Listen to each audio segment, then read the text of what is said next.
Bill Gates declared vaccines the best investment I've ever made. There's been over a 20-to-1 return, over a 20-to-1 return. So if you just look at the economic benefits, that's a pretty strong number compared to anything else.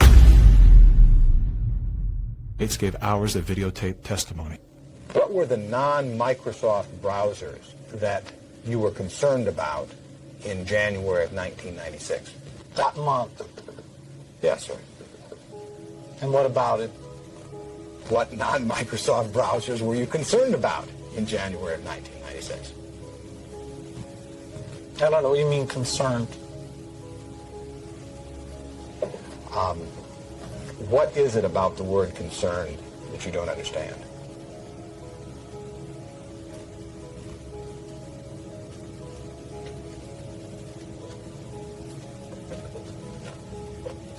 I'm not sure what you mean by it.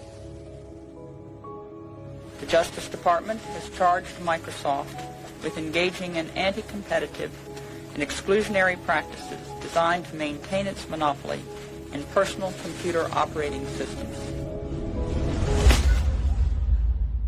In a move to overshadow the negative press, Gates invested $100 million to set up the Bill and Melinda Gates Foundation. Overnight, Bill Gates transformed his public image from ruthless tech monopolizer to the world's most generous philanthropist. I'm pleased to announce that we're pledging an additional $1 billion to... We had the chance to witness Bill Gates 2.0, the man you don't know. The rebranding campaign paid off. His net worth swiftly doubled, earning Bill Gates the title of richest man in the world.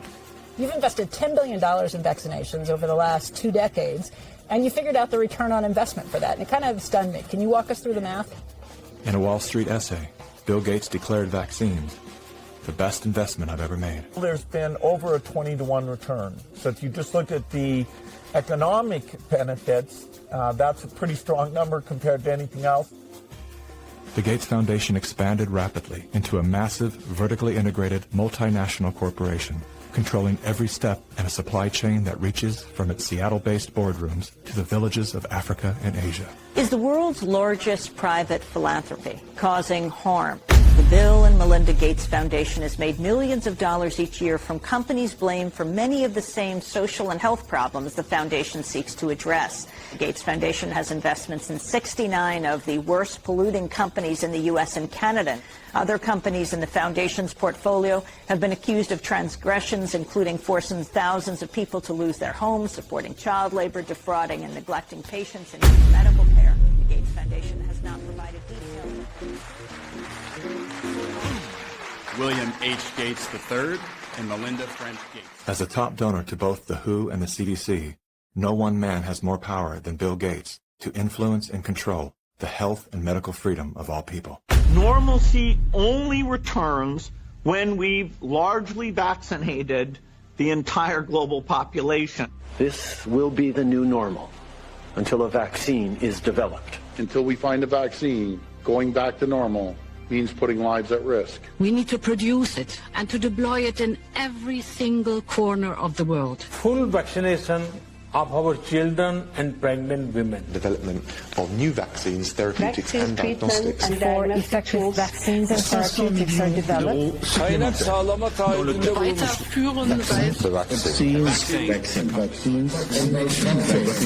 We've already bought the syringes. We already know where it's going to happen. We're thinking about what that's going to be. It's all part of this plan. Our military is now being mobilized, so at the end of the year, we're going to be able to give it to a lot of people very, very rapidly.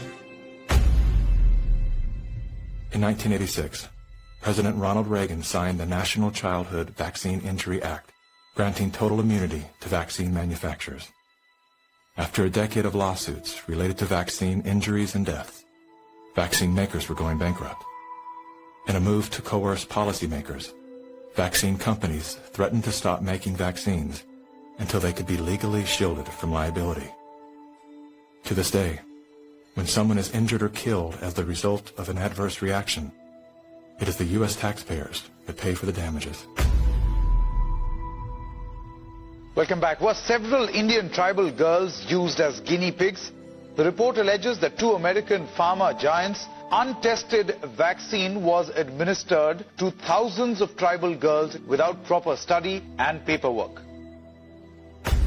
India was among the hardest hit after Bollywood celebrities were incentivized by the Gates Foundation to urge the public to submit to mass vaccinations. In 2009, tribal children were administered the HPV vaccine. Over 24,000 girls were told they were being given wellness shots, in many cases without the informed consent of a parent or a guardian. The people that were administering these vaccines lied to the guardians of these girls and told the girls, oh, this is going to cure cancer, you're never going to have cancer. And these girls became severely injured. Some of them developed seizures, some of them developed cancer. And 7 girls died. And there was no insurance, there was no assistance for them. And the Gates Foundation denied that it had been clinical trials. And it was so bad that the parliament in India created a task force, they studied it, and they kicked out the Gates Foundation. But India is a barbaric country. Things happen here in a very barbaric way. But I was surprised to find an American organization operating in broad daylight, doing things in a very, very, let's say, Indian fashion. And so the route I took was that I want the whole procedure to be investigated. The Indian Parliament formed a committee, and it was to me a rather surprising move because you generally don't often have such a high-level inquiry into matters affecting poor people. And that was such an extraordinary report. I don't think Indian Parliament has ever come out with such a scathing report. And the government officials came up and said, we shouldn't have authorized this. We're sorry. We're not going to allow them again. And now they're back doing their same old tricks again. The good news is that human clinical trials can start as early as July 2020 for India's first COVID-19 indigenous vaccine that's been developed by Bharat Biotech. So you can imagine how the manipulation of the media, by the media, the manipulation of public opinion by leaders from all political parties unanimously saying, we want a vaccine. And the worst thing is they are taken as philanthropists. Whereas what this actually is the acquisition of political and financial power. And I think the second most populous country with 1.3 billion people is going to be a good base for pharmaceutical companies to make a killing and also kill a lot of people in the process. Yes, I just find it a pity that we haven't been able to get any benefit for the girls who suffered, you know. It's so terrifying as to what they're actually doing with the world. We're taking things that are, genetically modified organisms, and we're injecting them in little kids' arms. We just shoot them right into the vein. A 2018 scientific study released in the International Journal of Environmental Research and Public Health concluded that over 490,000 children in India developed paralysis as a result of the Gates-supported oral polio vaccine that was administered between the years of 2000 and 2017. Using all the usual sleight of hand, U.S.-based media and fact-checkers rushed to bury the story. But thanks to the meticulous work of a team of Indian researchers and doctors, the inconvenient truth lives on the NIH.gov website. It's my honor to introduce Bill and Melinda Gates. Without any medical training, Bill and Melinda Gates founded the Global Alliance for Vaccines and Immunization, through which they fulfill their agenda to vaccinate the world. The foundation has been sued by the governments of some of the poorest and most vulnerable nations for causing serious harm through experimental vaccine programs. If you just look at healthcare workers around the world, they deserve to get the vaccine first. Here in the United States, really, it's going to be black people who really should get it first, and many indigenous people. Vaccines were always taught to us that it was safe, it was healthy, this is things that we had to do. But given the position that I am in now as a state legislator, and looking at these studies and reviewing a lot of these studies, It's very scary, and I want the African American community to open up their eyes. Of all the places that Mr. Gates could have gone in the world, why did he settle on Africa? It's not because he cares about people that look like me. He cares about an agenda. African bodies have been used as lab rats for many years for Big Pharma. They are using us for trials, they are using us for testing, but as an African, I say no more. Africans, they're tired of becoming the guinea pigs of the world. Their antennas are raised and they're telling each other all over social media. They're on high alert right now.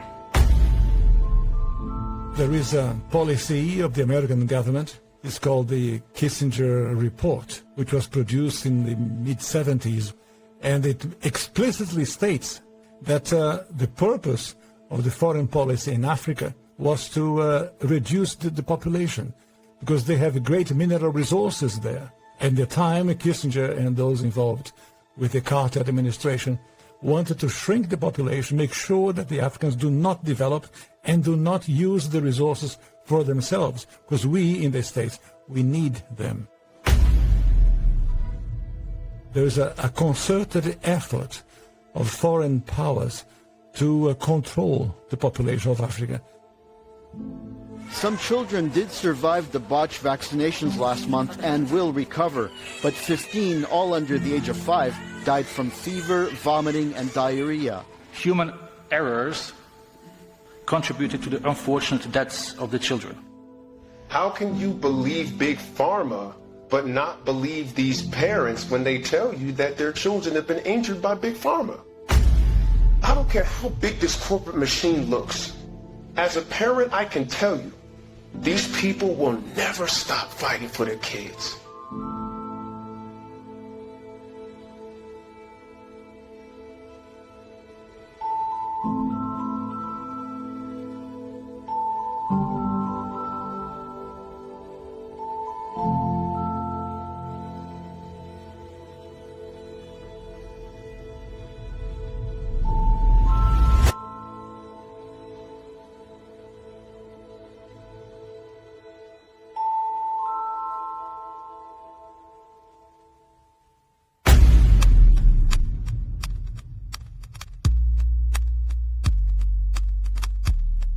It would take hours to list all of the questionable initiatives that Bill Gates is involved in.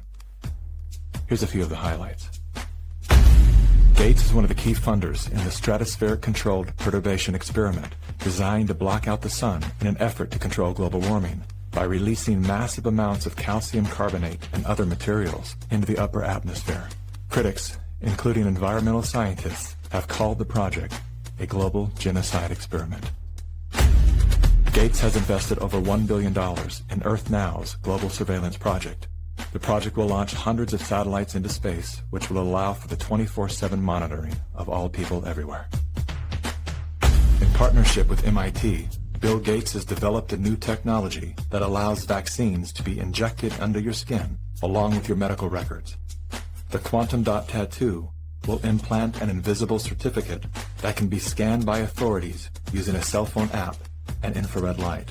Eventually, what we'll have to have is certificates of who's a recovered person, who's a vaccinated person. So eventually there will be this digital immunity proof.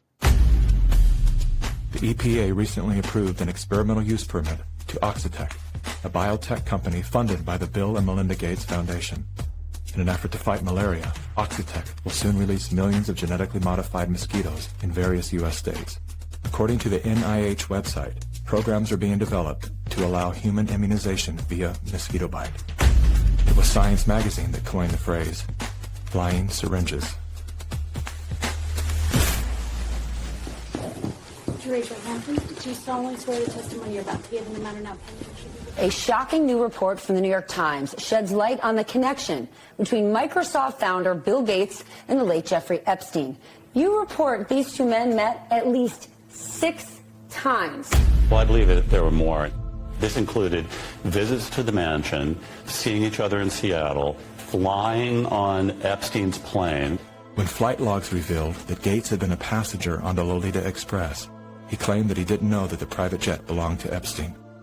He also denied that he and Mr. Epstein were involved in any business deals. However, an expose by the New York Times revealed that not only did Bill Gates initiate a relationship with Jeffrey Epstein well after he was convicted of sex crimes, but the two were also involved in the process of co-founding a multi-billion-dollar charitable fund. Why would they ever set up a charitable trust benefiting Jeffrey Epstein? That it was all about philanthropy, that Bill Gates just wanted to find new sources of money. Why would one of the richest men in the world choose to partner with the world's most notorious pedophile? A deeper dive into Epstein's world revealed that the two men had more in common than meets the eye. Like Gates, Epstein was a billionaire philanthropist with a passion for science, health, education, and children. The Jeffrey Epstein Foundation donated millions of dollars to top universities, science institutes, medical schools, early education programs, youth initiatives, and international peace accords. Bill Gates is either the most misunderstood man alive or one of the most convincing con men to ever live. Is he a benevolent hero or a malevolent opportunist? Bill Gates. Personally, I would love to believe that one of the richest men in the world is giving away his fortune for the betterment of humanity. I want to believe that endearing smile. I want to believe that his heart is as soft and warm as his sweaters. At the very least, I want to believe that he's unaware of the damage he's done.